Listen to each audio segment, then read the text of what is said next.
Shalom Uvracha, mes chers amis, nous sommes dans la Kabbalah et la Paracha de Shemini. Il y a des questions qui se posent et qui sont très intéressantes, de savoir comment ça se fait qu'il y a des gens qui n'arrêtent pas de galérer et qui ont du mal à avancer. Alors qu'il y a d'autres qui, Baruch Hashem, tout roule. Comment ça se fait que l'un, tout roule, et l'autre, ça c'est dur, ça s'arrête pas, c'est tikkunim sur tikkunim. C'est la première question qu'on va poser, on va essayer de la répondre. La deuxième question qu'on va poser, c'est comment ça se fait qu'il y a plus d'oiseaux cachers et moins de gros bétail cachers. Ça veut dire les bêtes cachères, il n'y en a pas beaucoup, alors que des oiseaux, la majorité des espèces d'oiseaux qu'il y a dans le monde, eh bien elles sont cachères. Alors que le contraire est pour les animaux. Les animaux même domestiques, vaches, vous en connaissez, vaches, chèvres, moutons, il n'y a pas grand chose des gros animaux qui sont cachers. Donc ça c'est la deuxième chose. Troisième question, et la dernière, vous savez que il est marqué les signes, par exemple, de l'animal cachère dans la Torah. C'est sabot fendu et ruminé. Alors que les oiseaux, c'est pas marqué qu'il doit avoir trois pics et un pic derrière. Et alors que s'il en a deux pics, ça marche pas. C'est pas marqué ça.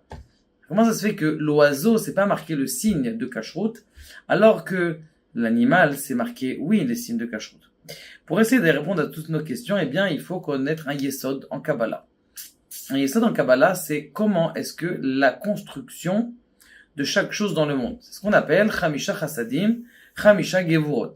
Ça veut dire quoi, Chamisha Chassadim, Chamisha Gevurot? Eh bien, c'est les fils bleus et les fils rouge. C'est-à-dire, dans l'électricité, ou dans n'importe quelle énergie dans le monde, il y a toujours l'électricité qui est chaleur, et comme vous le savez, toutes les usines électriques, elles sont proches de la mer. Pourquoi elles sont proches de la mer? Parce que elles sont à côté de l'eau. Donc ça veut dire, pour pouvoir créer quelque chose, j'ai toujours besoin de deux éléments. De l'élément du feu, et de l'élément de l'eau. Même, par exemple, quand vous faites du béton, vous avez besoin de cette terre-là, et vous avez besoin d'eau aussi.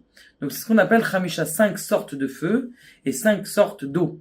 C'est ça qui crée les Maïm Amegadlim, c'est-à-dire de l'eau qui fait grandir. Il y a le Esh aussi qui fait grandir, comme le feu pour faire quelque chose de bon par exemple. Eh bien il faut cuire et il faut de l'eau et il faut une cuisson. Ce qu'on appelle les 5 sortes de bonté et les 5 sortes de rigueur. Dans les 5 sortes de rigueur, il y a des rigueurs qui sont un peu plus douces et des rigueurs qui sont un peu plus dures.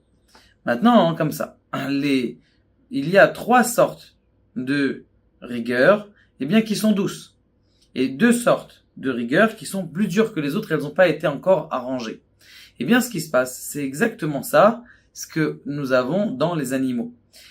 Les animaux qui viennent de la terre, eh bien, ça veut dire qu'ils ont beaucoup besoin de, ils ont beaucoup besoin de la terre. Ils sont attirés par la terre, ils ont besoin d'un grand tikkun. Par exemple, pour pouvoir manger de la viande, vous avez besoin de faire la shrita. Après, vous avez besoin de saler. Après, vous avez besoin d'enlever les nerfs sciatiques. Le poulet, on a besoin de faire la shrita. Même qu'un seul siman. C'est pas la même chose. Est-ce qu'on a besoin de saler? Alors ça aussi, mais Ikar a dit, bon, on peut griller.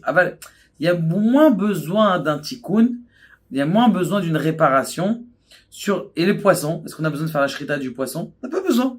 Ça veut dire que il y a les animaux qu'on a le droit de manger. Eh bien, ces animaux qu'on a le droit de manger, ils viennent de ces forces-là de la rigueur, mais en fonction de leur rigoureuse, ils sont moins rigoureux.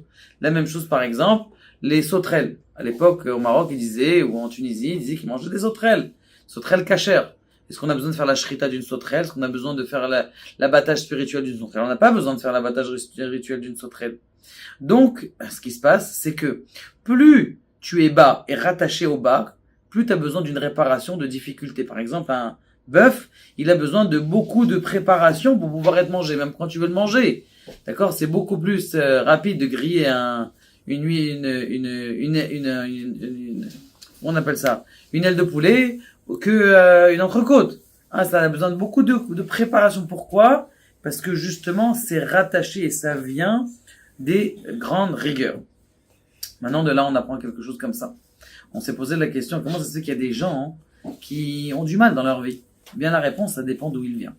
Si sa neshama, elle est pas metokenet, c'est-à-dire sa neshama, elle est encore basse, elle est encore dans la difficulté, elle est encore dans le monde matériel, eh bien, chaque chose, il est obligé d'avancer. Comme cette vache, elle a besoin de beaucoup de préparation, alors que plus tu t'élèves, plus tu vas devenir comme un poisson, par exemple, dans l'eau, dans la propreté, alors, les choses, ça va bien. Baruch Hashem, une fois que tu as fait ton tikkun de ton âme, ce qui est très important de faire, par exemple, le tikkun shovavim, ça nettoie beaucoup de ses fautes. Quand ça nettoie, alors les choses, elles vont beaucoup plus vite. Les choses, elles roulent, elles glissent beaucoup plus vite. D'ailleurs, on vous regardez à combien de kilomètres heure va une voiture normale?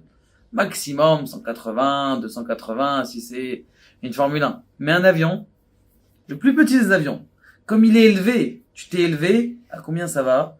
T'as déjà le début, juste pour décoller, t'as besoin de 400 ou 350 km heure.